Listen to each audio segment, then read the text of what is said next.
This is the Good Government Show. In 1970, the government reorganized in order to put everything oceanic in one place and under one roof, and that was what became NOAA. So what NOAA does on a daily basis is understand the ocean, understand the atmosphere. But NOAA is a whole lot more than snorkels and weather balloons. $4 per citizen for a weather forecast per year, that's not a lot of money. NOAA is a nickel a day writ large for people. Why should the United States lead? The United States has been a moral, scientific, and economic leader for decades, since the Second World War. And one has to wonder why we'd want to give that up, and to whom would we cede that international leadership to? These people will walk on broken glass atop hot coals just to come to work. And I've seen that. And their loyalty and their dedication is exceptional to the mission and also to the purpose of serving the public. Imagine you're a New England lobsterman and it's time to set the traps, or you're a farmer in Iowa trying to figure out when to plant the corn. Maybe you're about to head out on vacation and trying to decide whether to pack your rain gear for the hike you planned. Think about that for a minute. Each one of those people, the fisherman, the farmer, and maybe somebody just like you, needs to know what the weather will be like. They need to know if the water is clean, if the air is pure, and when the sun's coming out. All those people, whether they know it or not, go to the same place, the National Oceanic and Atmospheric Administration, better known as NOAA. Welcome to the Good Government Show. I'm your host, Dave Martin. What's the weather?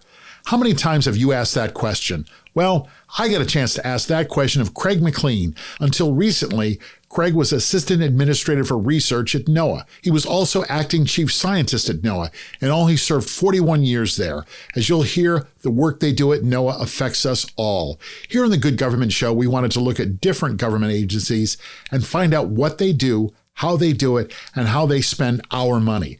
NOAA, like many federal agencies, is currently facing potential massive budget and workforce cuts. We wanted to hear how they really work for us. Remember, government spends our money. So I wanted to hear what we get for the money NOAA spends. As you'll hear, they do a lot. They'll tell you what the weather will be. More importantly, they tell local weather forecast what they're seeing, so when they give their weather report, it comes from the most accurate and scientific information available. They also look at weather patterns for 50 years into the future, and they can tell you how many fish there are in the ocean. Well, they can't exactly tell you how many fish there are in the ocean, but they've got a good idea, and Craig will also tell you the reason why your lobster roll is going to cost more. So coming up, NOAA's former Chief Scientist, Craig McLean. He's going to tell you what NOAA does and how they do it. That's coming up right after this. AI isn't the future of government, it's happening now. Let Polimorphic power your government with AI like other agencies are already doing. Polimorphic helps you power resident-first service to streamline requests while reducing staff workloads and speeding up how your citizens get answers. It's a secure system that's built for government. You'll see immediate results with more informed citizens. Want to see how AI can help you power a service-first government? Visit polymorphic.com. That's POLIMORPHIC.com. Welcome to the Good Government Show. I am very happy to have with me Craig McLean. He was for 41 years with the National Oceanic and Atmospheric Administration, better known as NOAA. You recently retired as the Assistant Administrator for Research. You had that role for a few years. Prior to that, you were the Acting Chief Scientist for 5 years. You were a member of the U.S. delegation to Intergovernmental Oceanic Commission, UNESCO organization. You were on many UN commissions and other commissions across the board and across the world. Welcome to the Good Government Show. Great to have you. Thank you, David, very much. And may I just please say, thank you for having such a show. Good government is very important to the people of the nation. And I appreciate that you're highlighting these matters. Thanks. Well, thank you for coming on. And what I wanted to do is, you are no longer with the National Oceanic and Atmospheric Administration, for here on called just NOAA. Just tell everybody, what do you do? What is NOAA's mission? Let's start there. If I could start with a little bit of history. Sure. We go back to the technologies that were born in the Second World War to fight the war, making the underwater transparent to find enemy submarines, having radar that could penetrate the skies to find aircraft. In peacetime, those technologies were turned to science so that we could learn more about the ocean, we could learn more about the atmosphere. Fast forward then to realizing that science had a lot of opportunity in the wake of Jacques Cousteau and other writers of the time, Rachel Carson with The Sea Around Us and many other. I watched all those Jacques Cousteau specials when I was a kid. So you and I, of a similar vintage, would resonate with that. Yeah. In 1970, the government reorganized in order to put everything oceanic in one place and under one roof. And that was what became NOAA. So NOAA was established with several missions in mind to get a handle on marine resources, fish mostly, but that included minerals, that included the resources from the sea beyond marketable, harvestable fish, to make nautical charts, to continue to make nautical charts that would enable safe navigation and the transportation of goods into the country. It brought in the Weather Service because people as of 1970 were tuned in well enough to realize that the weather is driven by the ocean. Mm-hmm. And to understand that relationship would be very important for the future of weather forecasting. And looking at the development of a better scientific understanding of what's happening in the ocean, where I think, as many of your viewers may know or may be surprised to know, 50% or even more than 50% of the oxygen we breathe comes from, and I know you're about ready to say trees, because that's what was in all of our textbooks when we were kids, but it's the ocean. It's the planktonic layers through the upper few hundred meters of the ocean. They're photosynthetic and they are generating oxygen. So what NOAA does on a daily basis is understand the ocean, understand the atmosphere.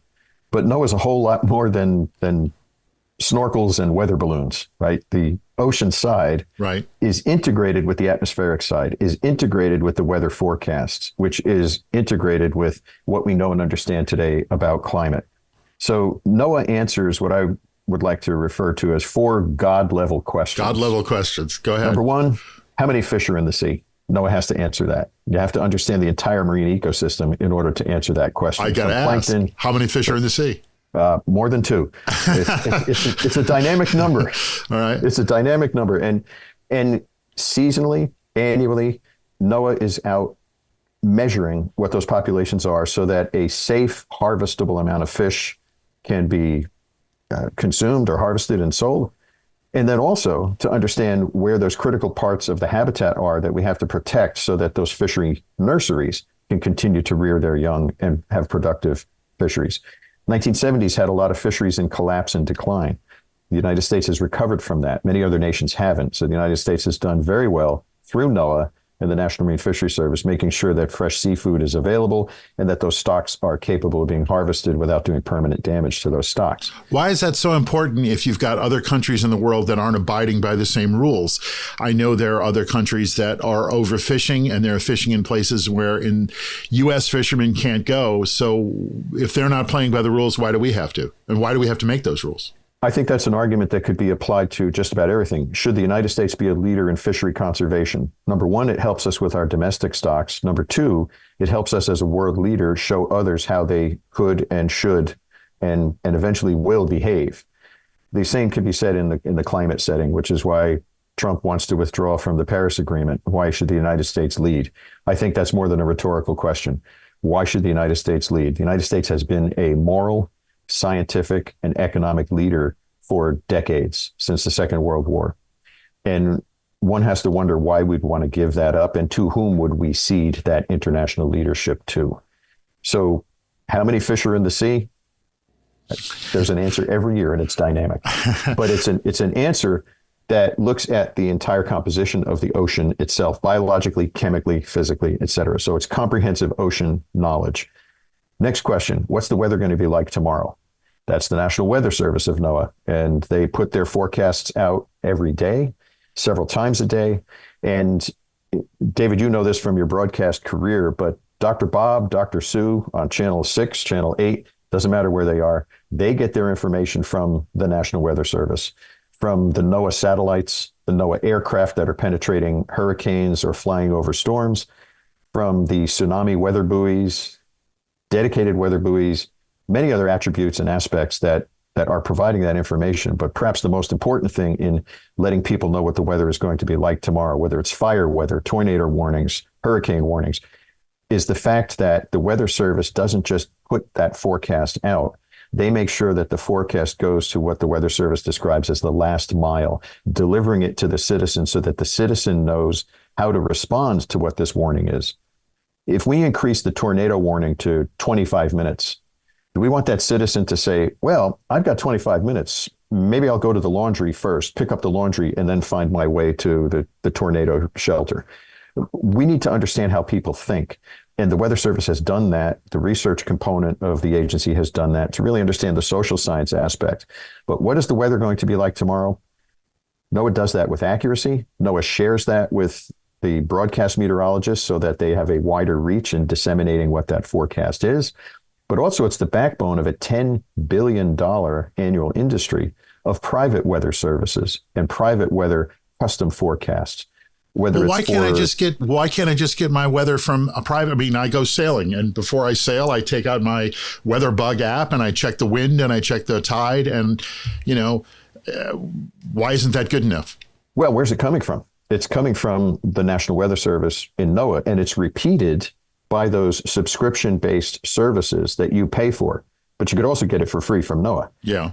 NOAA's not trying to put those services out of business. NOAA enables those services, as I say, to the tune of $10 billion a year revenue in those industries. To privatize it, do you want to be in the market of saying, who gives me the most favorable weather? Or is it a marketplace of favor as to who I get my weather subscription from? Right now, the citizen can get the solid, well-forecast, legally official weather forecast from the United States government through the National Weather Service at NOAA. You additionally can get it from the Weather Channel. You can get it from other small providers. You can even look on your cell phone and see the integrated radar image that is being provided by a third party. Right. Frankly, those third parties do often a better job of conveying to the citizen some of the visual information than what the Weather Service is prepared to do. But there's a joke. I'd love to be a weatherman on TV because all you have to do is be wrong all the time. So, you're laughing. Explain that. Why is the weather forecast always wrong, Doctor? I don't think the weather forecast is always wrong. I think the weather forecast is right so many times. So first of all, what are we forecasting? What do we expect the National Weather Service to forecast for us?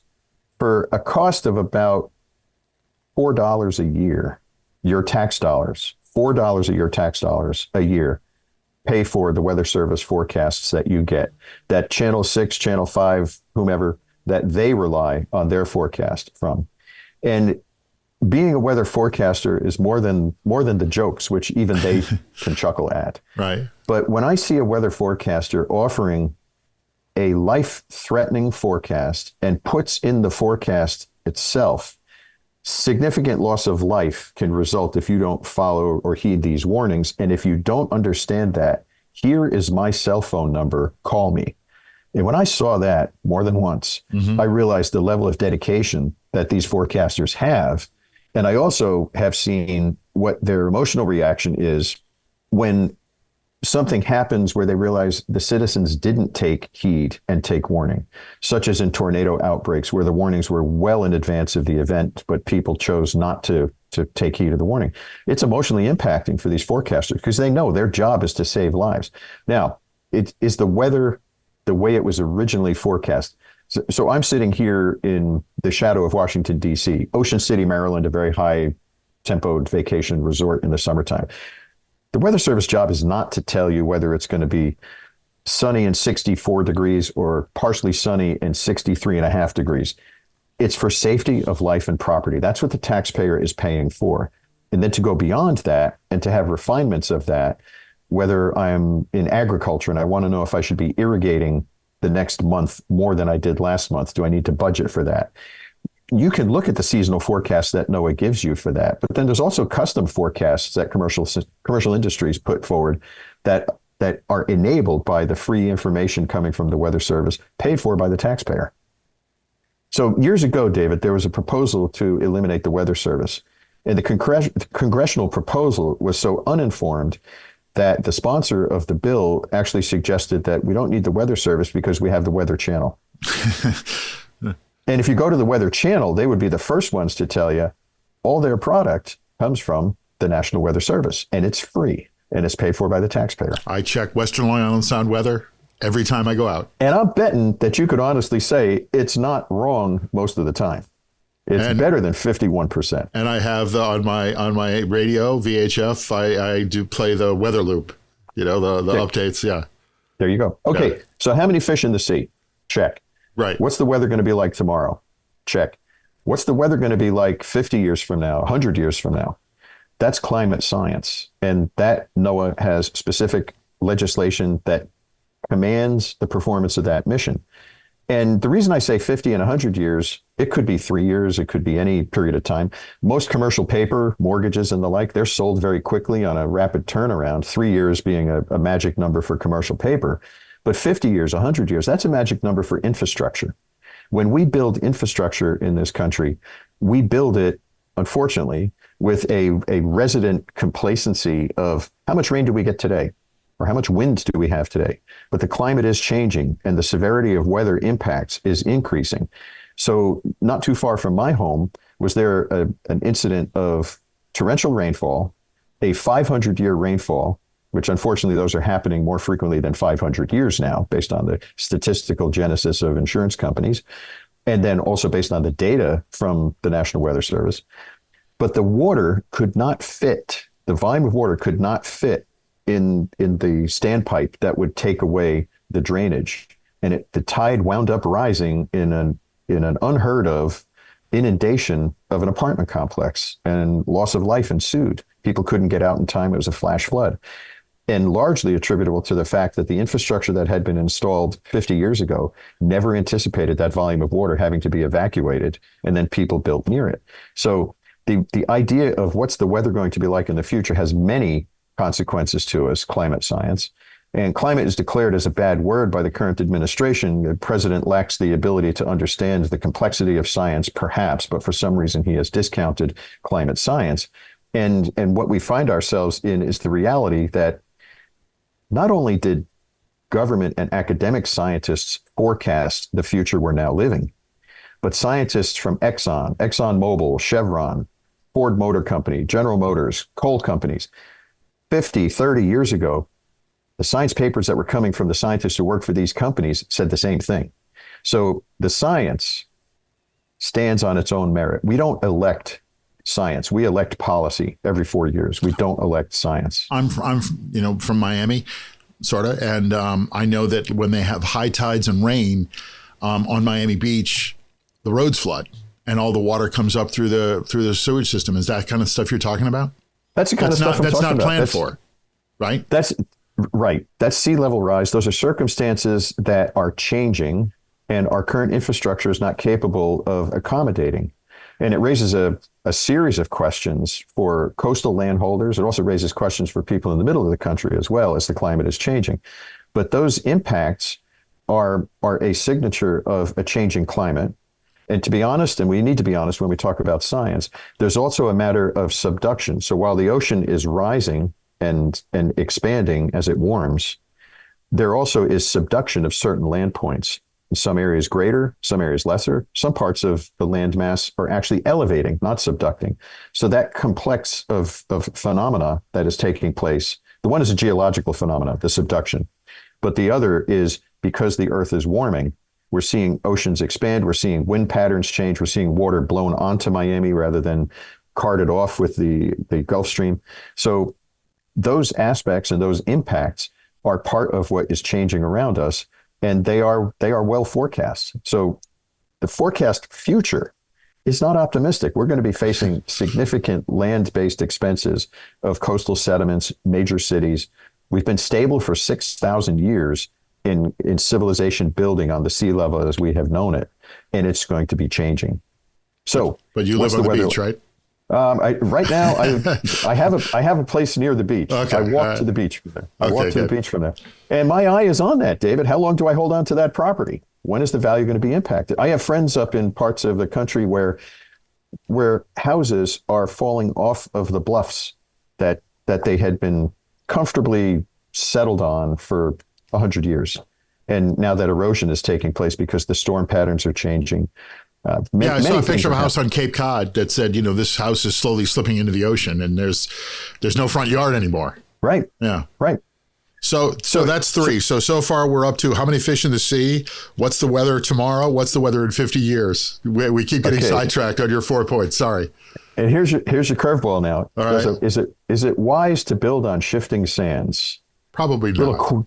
Little quasi-biblical reference there, but basically that's coastal zone management and the coastal science.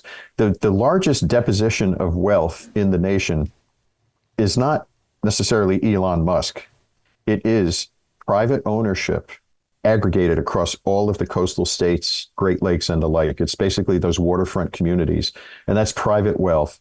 And those coastal areas are under threat because of a changing climate, increased storm ferocity, sea level rise.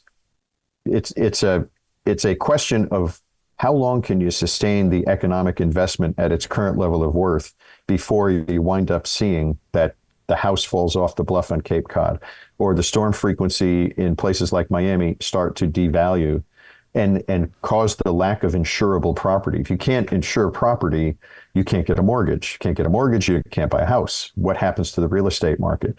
And these are not doomsday prophesies. These are just informed forecasts, the timing of which we don't accurately have in the palm of our hand, because we need to do more work in order to figure out what's going to happen. We know the what, but when will it happen and how bad? I want to throw some numbers out to you because I've read a lot of numbers. I think I saw somewhere that, here it is. NOAA has a $6.7 billion budget. What do we get for $6.7 billion? You get much more than $6.7 billion of economic security. That number would pale compared to what is traded in a futures market that's looking at the seasonal forecasts that NOAA prepares, because we measure the ocean, because we measure the land, the atmosphere, and the like. NOAA produces any number of information products that are a distillation of the science work that's done inside of the agency. But the breakdown in the NOAA budget is roughly $1 billion for the weather enterprise, about $2 billion for the satellite enterprise, and then the aggregate of each of the others, including a fleet of 18 ships and aircraft, are part of the operation that we have. It's a sophisticated agency that has a lot of intricate parts that work together in order to give the kinds of $4 a day weather forecasts of your tax money, right? That $6 billion sounds like a lot of money. $4 per citizen for a weather forecast per year. That's not a lot of money. NOAA's a nickel a day writ large for people. Well, I'm gonna quote you now. NOAA is a $12 billion agency trapped in a $5.5 billion budget. You said that. Is that true? Yes, I did. It is. Yeah. Yes. If we look at what Congress has asked NOAA to do, and in the lawful state that we have, federal agencies are created in order to fulfill the laws that were charged to them. If we look at what NOAA is asked to do, at the time I made that statement, I believe that was at the House Science Committee hearing, I believe it was. I think I was 2021 is what I have in my notes. Yeah. I read about you. So the NOAA budget was slightly less than it is today. But at that point in time, a pencil sketch of all the authorizations, those are the instructions from Congress. Those are the laws from Congress that tell a federal agency what it needs to do. In order to do that job, there's no way that NOAA, even at the current budget, could fulfill its complete obligations at the level of spending that's allocated for that mission. There's probably a lot of federal agencies that could say the same thing. But the urgency of being able to deliver that mission set of components that NOAA has, climate forecasts, weather forecasts, fishery forecasts, ocean forecasts, all of that together, nautical charting, managing marine areas for future generations, all of that. There's no way we could do that on the money that's currently allocated. It's at least double, if not more, in terms of what the NOAA budget needs to be. So I saw this, the NOAA is part of the Department of Commerce. Looking at the overall budget for the Department of Commerce, we're looking at $16 billion. NOAA is $6.7 billion, but that's a very small percentage of the federal budget. How do you justify being close to half the budget? There's not much else to commerce other than NOAA. So that number sounds very high. But NOAA is better than half of the commerce budget, better than half of the commerce people. Yet secretaries of commerce, perhaps except Gina Raimondo, the former governor of Rhode Island, coming from the ocean state. Right. Just about every secretary comes into that role for finance, banking, trade, and the like, not for the portfolio that NOAA carries. So I'll just take this opportunity to offer that I have found over my 40 years that the Department of Commerce institutionally, both parties, Democrats, Republicans, have been remarkably inept stewards to look out for the mission welfare of NOAA and the agency that was created to be doing the work that we rely on. Justifying that budget is to look at the product that's rendered from it. Programs like Sea Grant have an 800 to 1 return on investment. That's independently derived.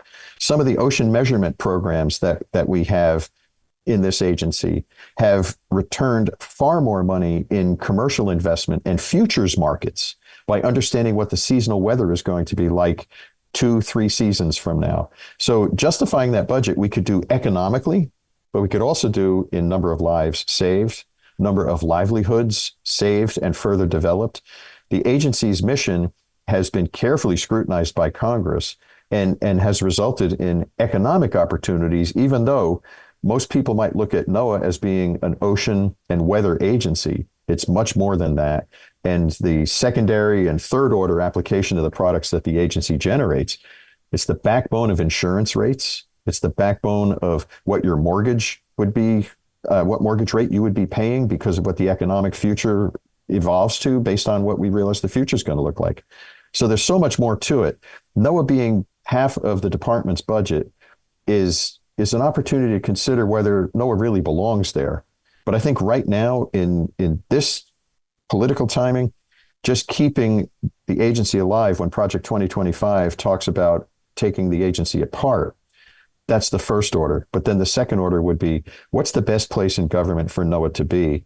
And I think increasingly there are views in Congress and in the community that NOAA should be an independent agency rather than under the Department of Commerce. I want to talk about a couple of things that I uncovered as I was looking up NOAA. There was in 2020, I'm old. In 2023, the Ocean, Coastal, and Great Lakes Research got $251 million from NOAA. Are you familiar with that project? And do you know what that was for? That exact one, no, but that sounds like one of many in terms of working in these areas. If you have a few more details, you could help me out. I don't. I just saw some highlights. Ocean Laboratories and Cooperative Institutes, $39.5 million. That was a 23 grant. National Sea College Programs, $80 million. That's another grant. There's a lot of money. There's a lot of money here. I mean, is it going to the right place? Yeah, it's going to the right place. Let's take the Cooperative Institute's budget line item that you're looking at. Sure. 50% of the science that NOAA performs is performed by universities and university employed scientists. And it's a force multiplier. It's also a recruitment stream for us to look at who NOAA might want to hire long-term, but to get the talent coming out of universities. So those dollars being applied to cooperative institutes, those are 5-year renewable agreements with universities that compete for the status to perform this work for NOAA. So that is an enabling factor that helps us produce our mission.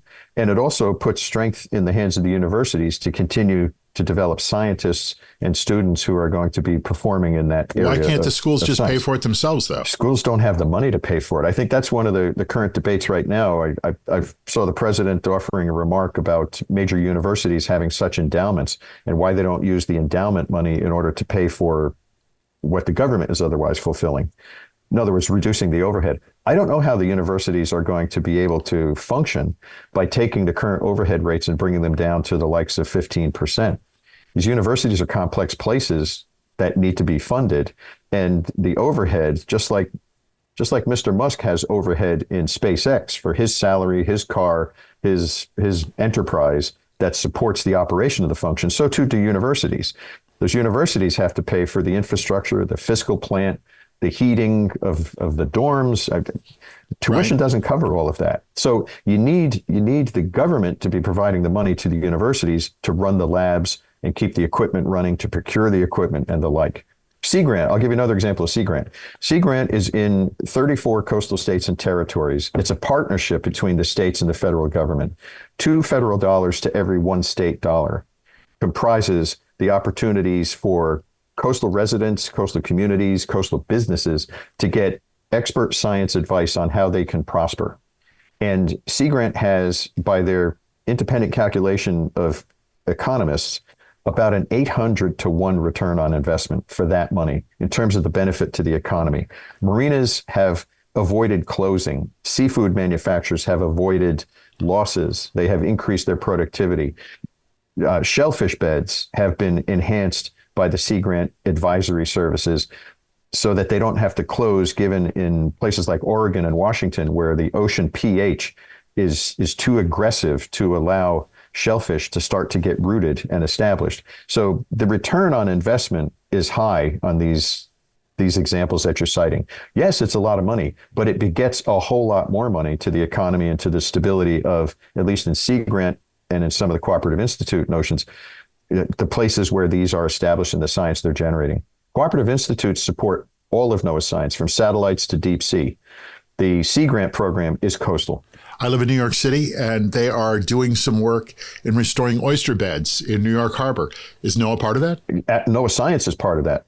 Now, the money to actually restore the science beds, NOAA money is hands-on oysters in the Chesapeake Bay. Yeah. In terms of the work that's going on in New York and the restoration, NOAA Science is part of that. The NOAA assessments have given the direction and the opportunity to see the advantage of that. I don't know whether NOAA dollars are directly going to the planting of those. Do oysters really make a difference in places like New York Harbor? Well, they can. Yeah, they can. And they do. They are an amazing, once healthy and established, they are an amazing filter feeding mechanism. I don't recall the numbers, but it's staggering to think that the aggregate of these small mollusks that are often quite tasty at the end of the day. But I'm a former oyster shucker. There you go. Yeah. So mussels and oysters are remarkable filter feeders and really enhance the water quality and the clarity of the water. Raritan Bay, not too far from where you are, David, and where I know you have enjoyed sailing and boating. Yes. Raritan Bay was a remarkably productive shellfish bed up until about 100 years ago. And then water pollution had basically shut down the beds because of public health concerns. But then eventually the pollution was such that they no longer were growing. I forgot I'm talking to an ex-Jersey boy. Yes, sir. Yeah. Rutherford, New Jersey. And I think the first paved streets in New York were paved with oyster shells, correct? That's what I saw somewhere. Yeah. Yes. Yeah. Yes. And landfill, that the whole lower below the battery was filled in with the likes of shells and other naturally occurring detritus, I guess, waste that could be recycled. I want to ask about this. I saw something. It's the National Fish and Wildlife Foundation, in partnership with NOAA, in 2022 announced a $25.2 million grant to help coastal communities. What happened? How did we spend that money? Coastal communities don't have the ability to hire, for example, climate experts to give a custom forecast on what's going to happen to. Pick a city other than New York, Baltimore, or Philadelphia. Pick some small towns, Cape May, New Jersey, or maybe West Islip, New York. And you look at small towns and you realize they have compelling problems that they need to manage, but they don't have the means to be looking at a custom forecast for what their shoreline will look like or what the environmental consequences that they'll have to manage might be in the future.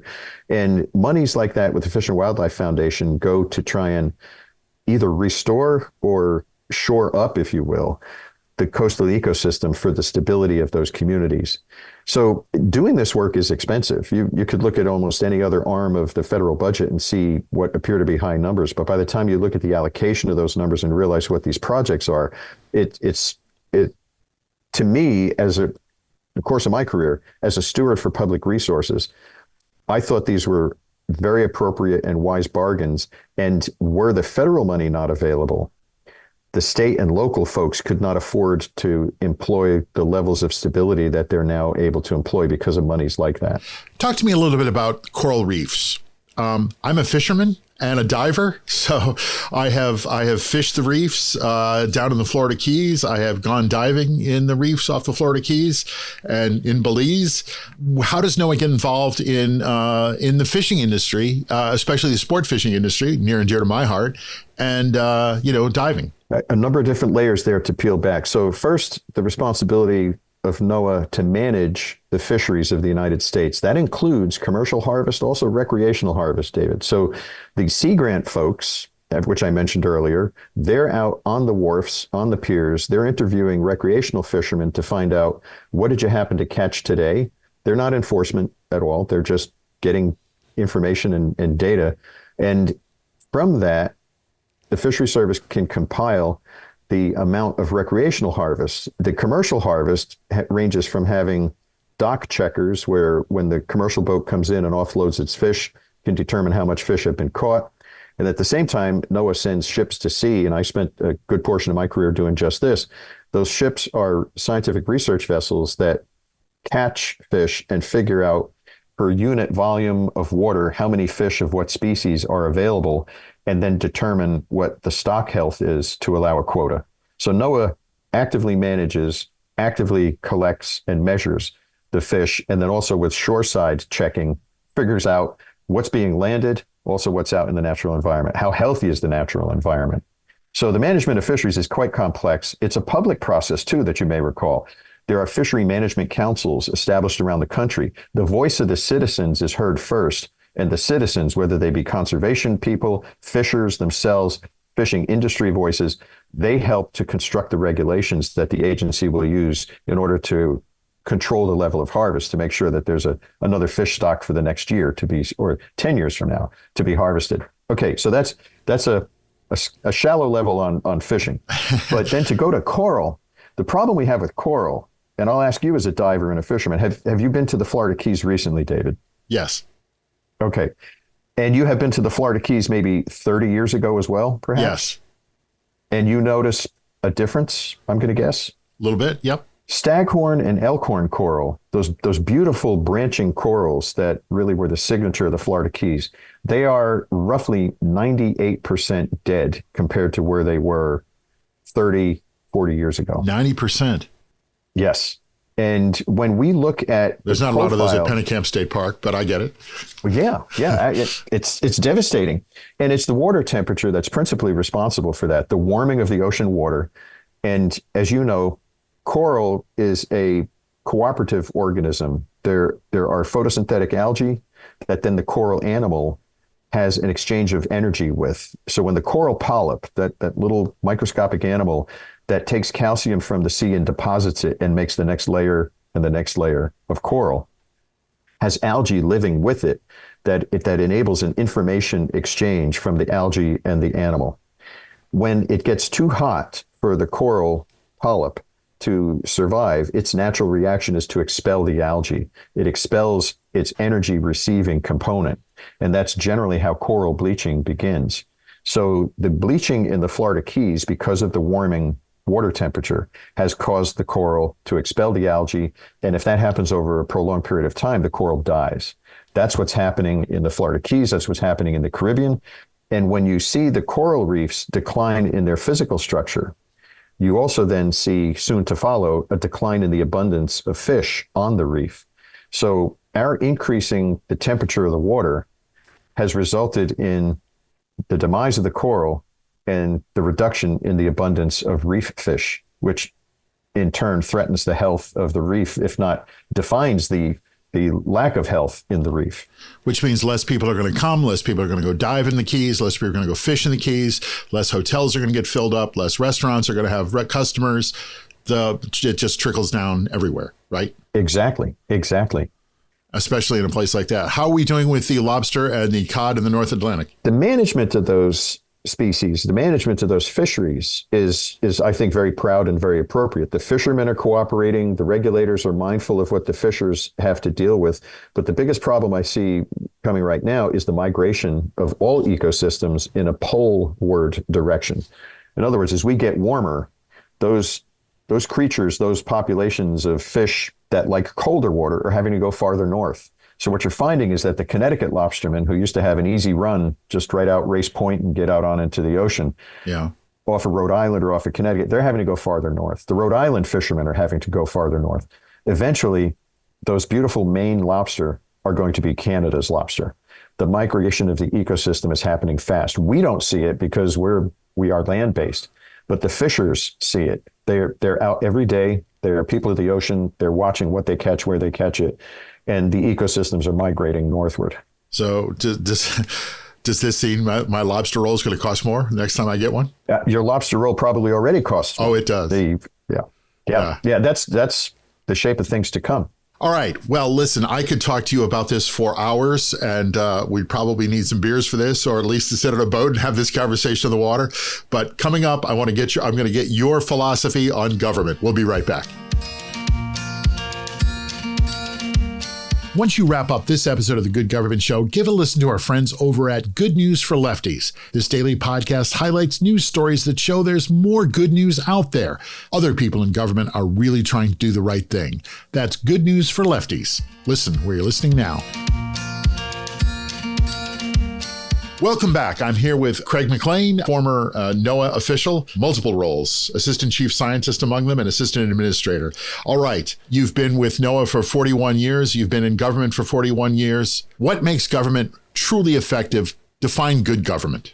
Good government is being responsive to the citizens, loyal to the laws that are created to describe and define the direction that government needs to perform in, and being wise stewards of public resources. People work very hard.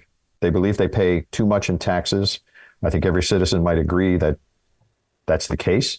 So I have always found that the people who work in government are mindful of what service we're providing. Are we doing the best we can? Are we giving the right service, the bargain, the dedicated loyalty to the mission, to the public? And I found that richly in NOAA.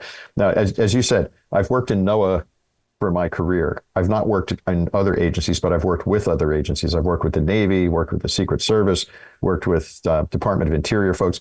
The loyalty of the government servant is very high. And it was characterized for me into something that I think was very accurate. A friend of mine who was a career Air Force officer, who then came to NOAA as a civilian, told me that it puts an extra pep in his step to realize what mission he is working on. And this chap was working in the weather area. But it's the same for the ocean people, same for the coastal people, satellite people. There's a pride in knowing that you work for something larger than yourself and your own family. You want to put food on the table, and you want to make sure your family is economically secure and comfortable. But there's something very proud and gratifying that federal servants have, state servants, anyone who works for the government. Being able to work for the people is a piece of the compensation that people get. Because everyone I know who works in government could be making more money in the private sector, but they choose to work in government because of that. Okay. That is very, very good to hear. When people don't like what they're seeing from government, especially from an agency like yours, what should they do? Write to your congressman, write to your representative.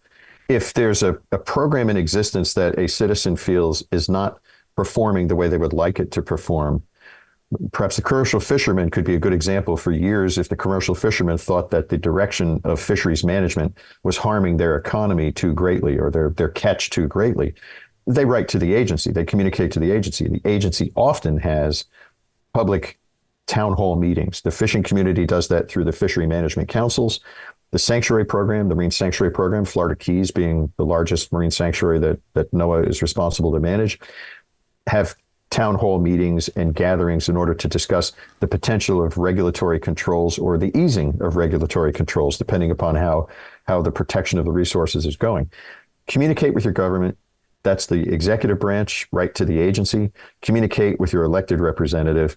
Those are your congressmen and your senators. And also at the state level, if state government is similarly not performing in a way that the citizen feels is appropriate, use the power of your voice. And I've had to remind, particularly now where there are a lot of fears within the federal employment community as to whether or not a person could say something or not. But a federal employee never loses their right to petition Congress. That's a right that we all have. Now, when you do work for the federal government, you don't have the full suite of rights that the citizen has. Okay. And you can't, in your official capacity, critique the government or argue for something that's not part of the president's federal budget request. But by and large, write to your congressman. So you just said a minute ago, you could have made more money in the private sector. So what drew you to public service and what kept you in public service? The first appeal for me was the uniqueness of the mission. I was, as a young graduate from Rutgers, I was working in back to dirty Jersey, water. Rutgers, back to to Jersey. Got to go to the Jersey roots. Go ahead. I knew I wanted to get engaged in ocean matters, ocean operations, the adventure of going to sea. And I could have done it with universities. I could have done it as a commercial mariner. I chose to do it as a uniformed officer in NOAA and to be able to learn how to operate ships. It was a great adventure. So the beginning of it was, this is really neat. The young aviator who might go to Air Force or Navy or Marines and even Army and fly an amazing piece of machinery, there aren't too many places that you could get the training to be able to go and do that. And that draws people in. But once in, there's this very richly established communal sense of pride in being able to serve the public, whether you're a uniformed officer in the armed forces or uniformed services, or whether you're a civilian that's forecasting the weather, making sure that people's lives are protected based on the quality of your work. There's a pride in that keeps people in the mission. Is there someone in government that inspired you to get involved in the beginning? And, who were the people who sort of mentored you or inspired you as you did it? I mean, do you go back to Teddy Roosevelt? I mean, how far? I'll tell you one person who I continue to think of, particularly as the confusion of politics is overwhelming the public's sense and understanding of government. I'll go back to John McCain, who, as an American hero, imprisoned, denigrated by the current president who never served. When John McCain reached over to a well-intentioned person at a town hall meeting who was basically pursuing the birther issue of Barack Obama, and Senator McCain grabbed the microphone politely and said, "Ma'am, he's a good man. We just have different views on policy." That kind of dignity, where I have seen that routinely across the federal service sector of employees of government and also elected representatives. Unfortunately, fewer and fewer elected representatives are showing that level of dignity. And I hold McCain in high regard because of the way that he did that and the way he conducted himself. But that inspires me that there is a proper, orderly, and since I'm male, I'll say gentlemanly, but a level of demeanor that should be appropriate in the conduct of government. And I worry that that's missing. The people who inspired me were some of my earlier bosses and earlier supervisors. One fellow I want to go and give a shout out to is a gentleman named Rollin Schmitten. And Raleigh Schmitten was the director of the National Marine Fisheries Service. And I worked as a staff assistant to him through my couple of times in my career. And he just taught me humility, honesty, and the desire to be as reasonable in the direction that we take the mission to serve the public more broadly. I had another chap who was very influential in my early formulation. The man's name was Jim Douglas, and he also was in fisheries. I spent a lot of my early career in the fishery world. And Jim said, "You don't manage this way, but you got to put your ear up to the wall. If the one side is shouting as loudly as the other side, and there's always two sides to most of the issues that a regulatory matter might involve. If the noise is equal on both sides, take that as an early inclination that maybe you're going down the right direction. Okay. Maybe. But then you have to work deeper in order to get it panned out. But it's those people that showed me the dignity, the responsibility, and the careful use of the authority that government has to be dealing with people in a fair, reasonable, and rational way. So 41 years at NOAA, 41 years in the federal government. What would you like people to know as a government insider? What would you like people to know about the government and how it works? Government service is very honorable. The people that one can work with inside of government are similarly honorable people. They've been attracted for the same reasons. One is service to the public, and the other is uniqueness of mission. That's one of the reasons why we pay our taxes, to have those budgets to be performing these services, because they're generally not commercially feasible. They are provided for the citizen because of government. It's a high honor to work for the American people. And it has been my honor for those 41 years to have worked for the American people.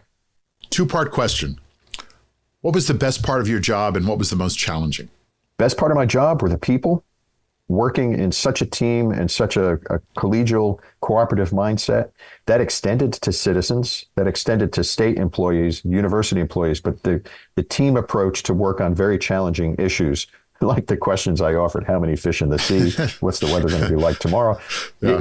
The people are amazingly dedicated. I have said in other places, David, that I saw this during the government shutdowns, that people were told, no, you have to stay home because we don't have the legal ability to populate our laboratories or our spaces. These people will walk on broken glass atop hot coals just to come to work. And I've seen that. And their loyalty and their dedication is exceptional to the mission and also to the purpose of serving the public. And what was the hardest part?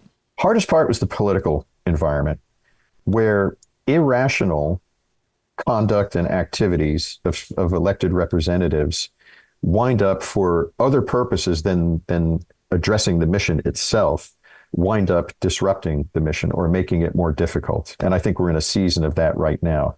If I were to look at the likes of Elon Musk redesigning the federal government, that's about as smart as asking me to design one of his rockets. Neither of us know what the hell we're doing in those subjects. Okay.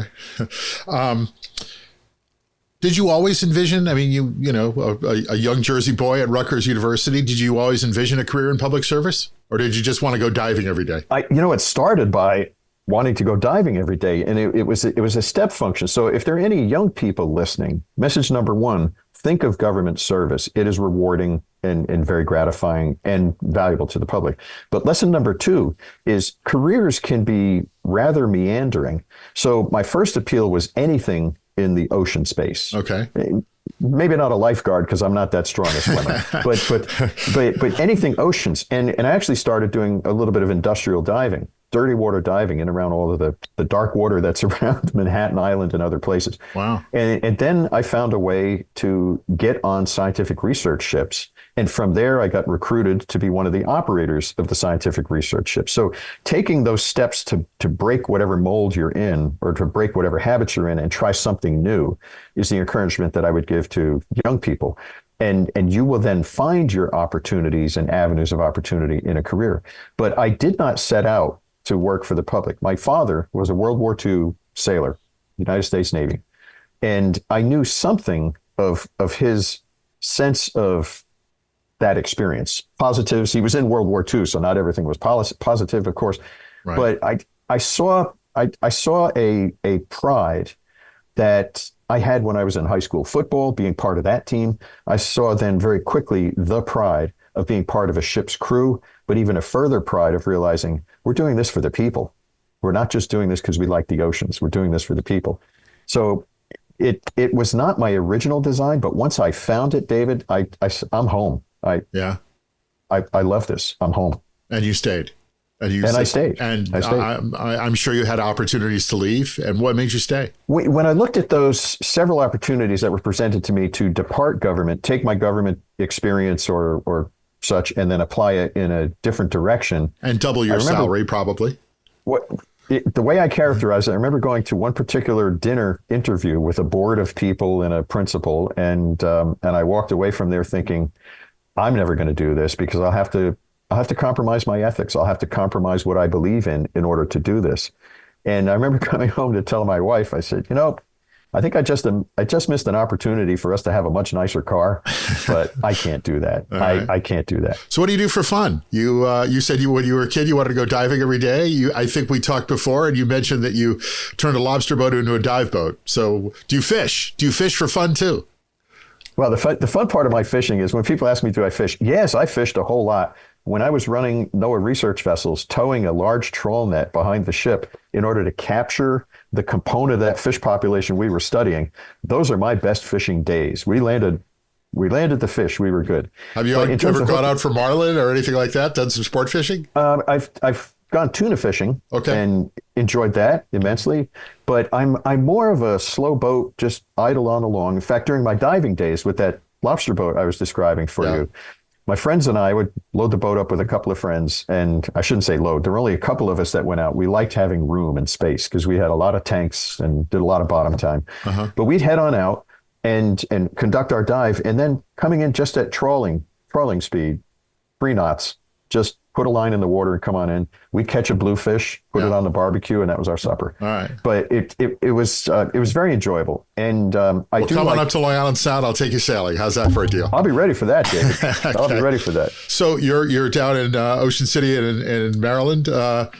Chesapeake crabs, big favorite? Okay. Crabs are a social engagement.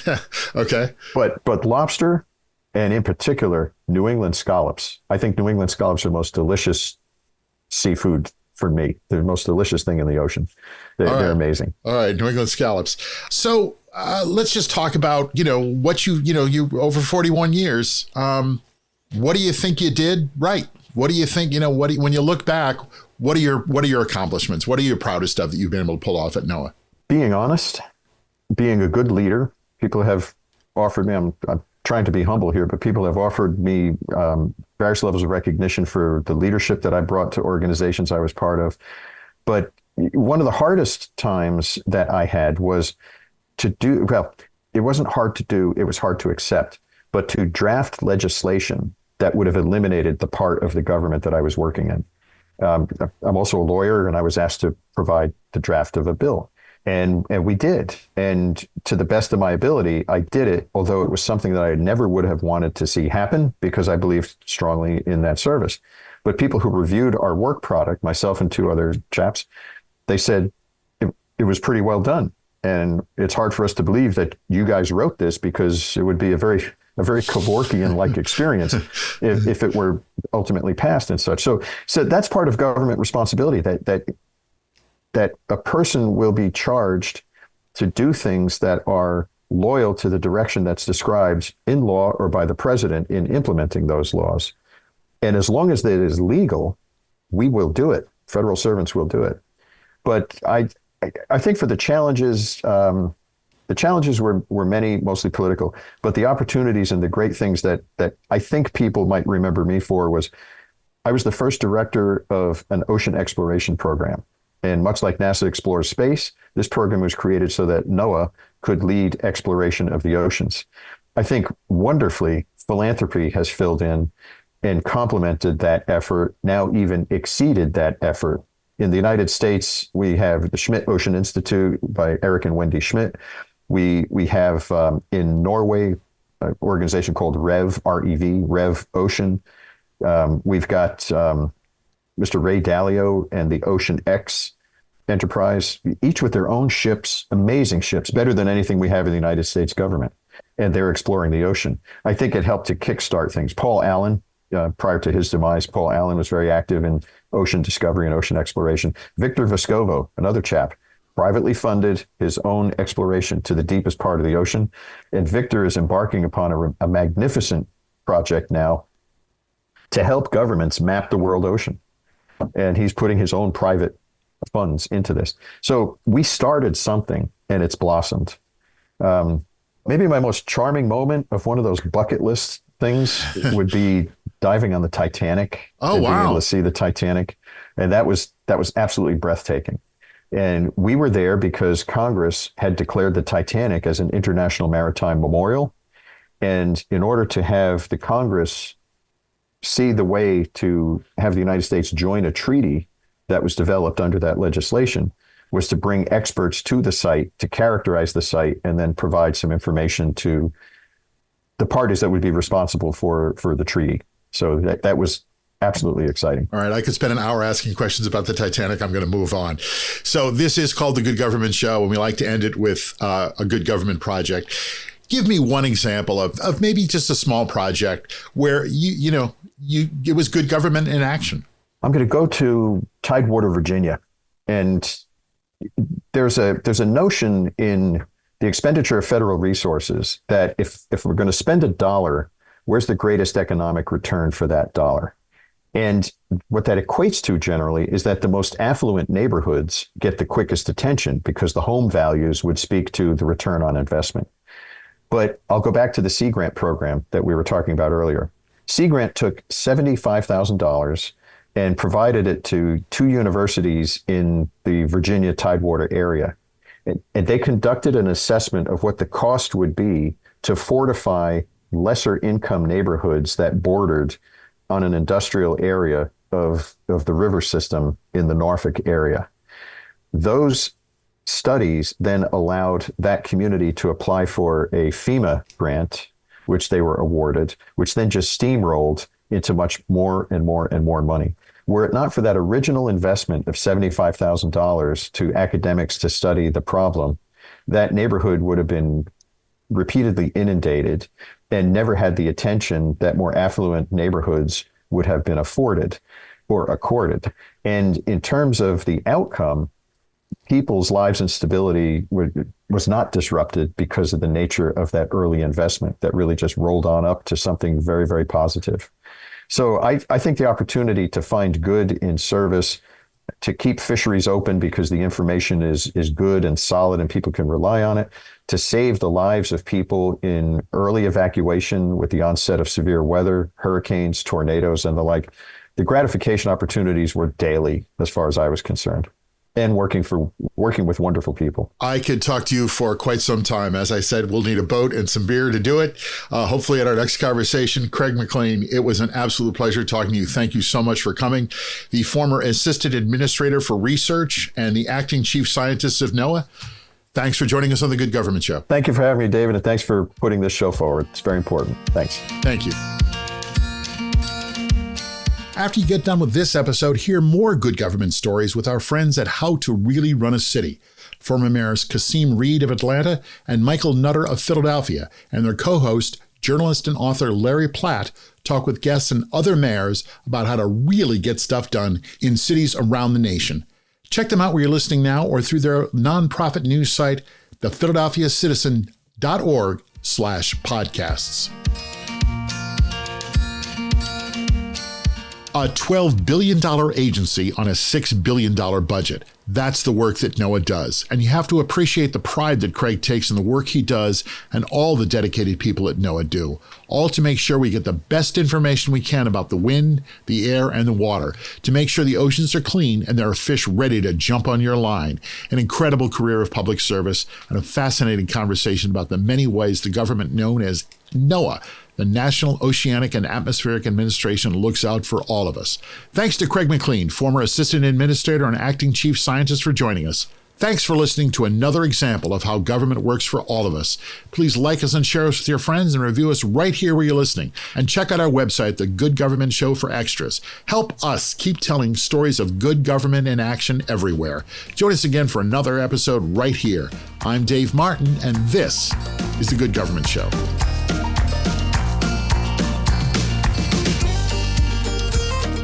The Good Government Show is a Valley Park production. Jim Ludlow, Dave Martin, that's me, and David Snyder are the executive producers. Our show is edited and produced by Jason Stershic. Please subscribe, then share us, and like us and review us. That's the best way to make sure we're able to keep telling these stories of our government working for all of us. Then listen to the next episode of The Good Government Show.